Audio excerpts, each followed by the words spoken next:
নমস্কাৰ, পুনৰ মই আহিলোঁ মূলাৰ দুটা টেষ্টত বনোৱা পৰঠাৰ ৰেচিপি লৈ। প্ৰথমে মই কেঁচা মূলাৰ পৰঠাখন বনাম। সেয়ে এটা ডাঙৰ চাই বাউলত মই মোটামুটি 2 কাপ আটা ল'লোঁ।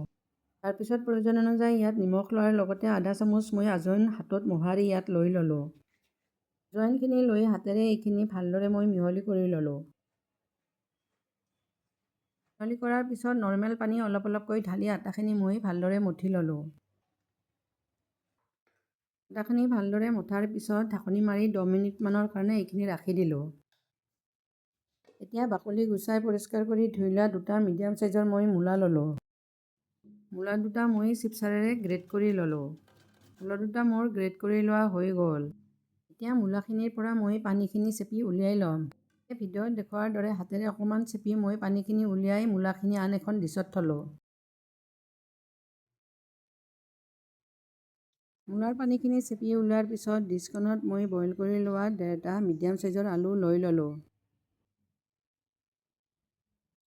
তাৰপিছত আলুখিনি মই ইয়াত পিটিকি ল'লোঁ। আলুখিনি পিটিকি লোৱাৰ পিছত ইয়াত মই কেঁচা জলকীয়া আৰু পিঁয়াজটো মিহি মিহিকৈ কাটি ল'লোঁ।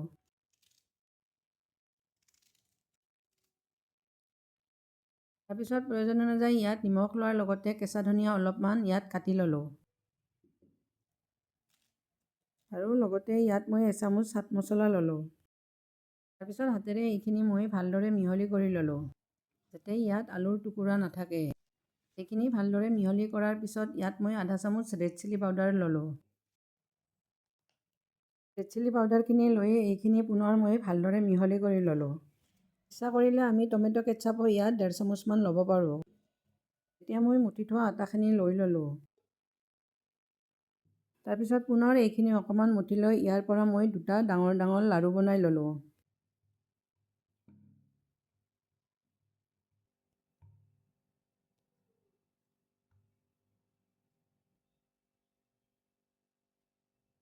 লাড়ু দুটা বনাই লৈ মই শুকান আটা লৈ দুখন ডাঙৰ ৰুটি বেলি ল'লোঁ।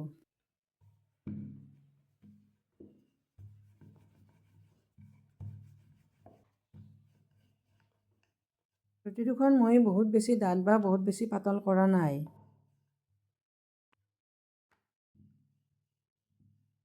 মোটামুটি সমান জোখত ৰুটি দুখন বেলি লোৱাৰ পিছত এখন ৰুটি মই বেলনাখনত লৈ ল'লোঁ।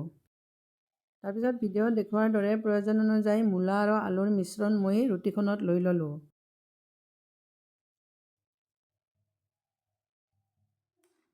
তাৰপিছত মিশ্ৰণখিনি মই ৰুটিখনৰ ছাইডত চাৰিওফালে অকণমান অকণমান ঠাই ৰাখি স্প্ৰেড কৰি ল'লোঁ। ভালদৰে মিশ্ৰণখিনি স্প্ৰেড কৰি লোৱা হোৱাৰ পিছত আনখন ৰুটি মই ইয়াৰ ওপৰত লৈ ল'লোঁ।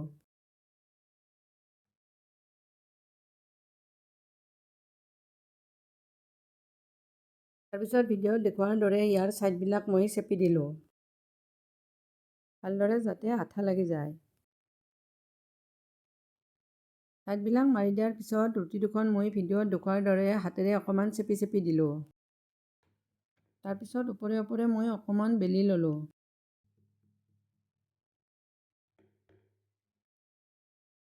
পৰঠাখন ভাজিবৰ কাৰণে মই গেছত এখন টাৱা গৰম হ'বলৈ দিছিলোঁ। টাৱাখন গৰম হোৱাত ইয়াত মই প্ৰয়োজন অনুযায়ী ৰিফাইন তেল লৈ ল'লোঁ। আমি ৰিফাইনৰ সলনি বাটাৰ বা ঘিউ ইউজ কৰিব পাৰোঁ।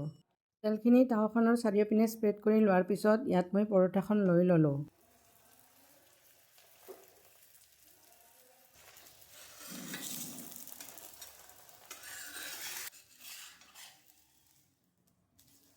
মাজে মাজে ওলটাই থাকি পৰঠাখন মই ভালদৰে ভাজি ল'লোঁ।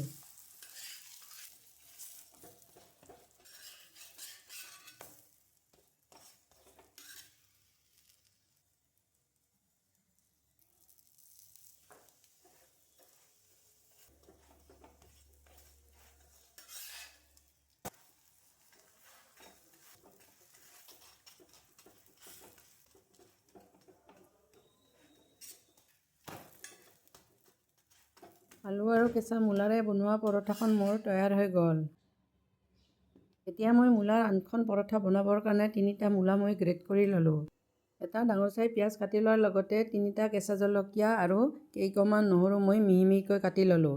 এতিয়া মই এইখিনি ভাজিবৰ কাৰণে গেছত এটা কেৰাহী উঠাই দিছিলোঁ। কেৰাহীটো গৰম হোৱাত মিডিয়াম হেতা এখনেৰে মই ইয়াত ৰিফাইন তেল ল'লোঁ।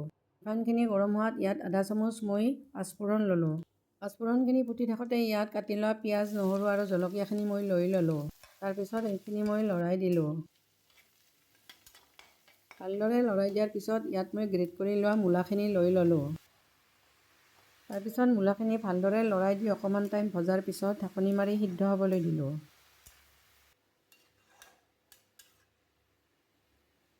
মিনিটমান পিছত ঢাকনি গুচাই এইখিনি মই পুনৰ লৰাই দিলোঁ।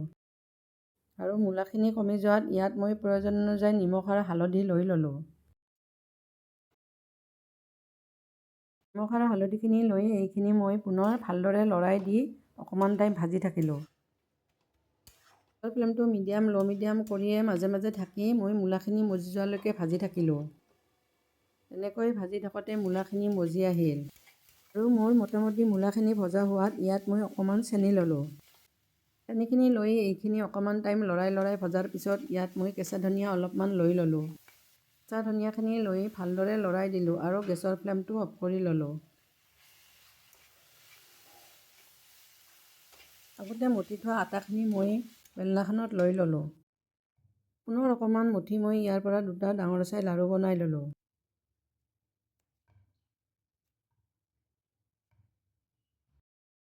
তাৰপিছত সমান জোখত দুখন মই ডাঙৰ ৰুটি বেলি ল'লোঁ।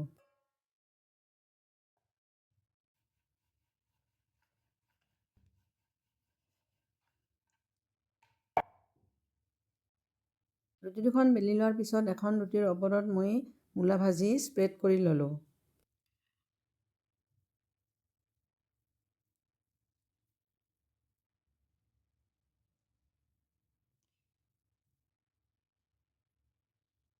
মূলা ভাজিখিনি চাৰিওপিনে লোৱাৰ পিছত আনখন ৰুটি মই ইয়াৰ ওপৰত জাপি ল'লোঁ। তাৰপিছত ইয়াৰ ছাইডবিলাক মই চেপি দিলোঁ। আৰু ওপৰে ওপৰে অকণমান বেলি ল'লোঁ। গেছত গৰম হ'বলৈ দিয়া পেনটো গৰম হোৱাত ইয়াত মই ৰিফাইন তেল লৈ ল'লোঁ। তাৰপিছত পৰঠাখন ভাজিবৰ কাৰণে মই পেনত ল'লোঁ।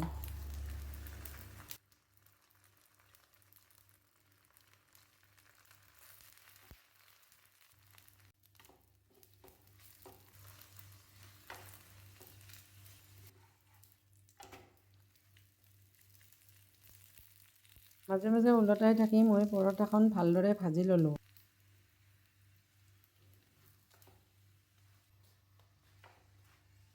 আৰু লগতে লাইক, শ্বেয়াৰ, ছাবস্ক্ৰাইব কৰিবলৈ নাপাহৰিব। আজিলৈ ধন্যবাদ।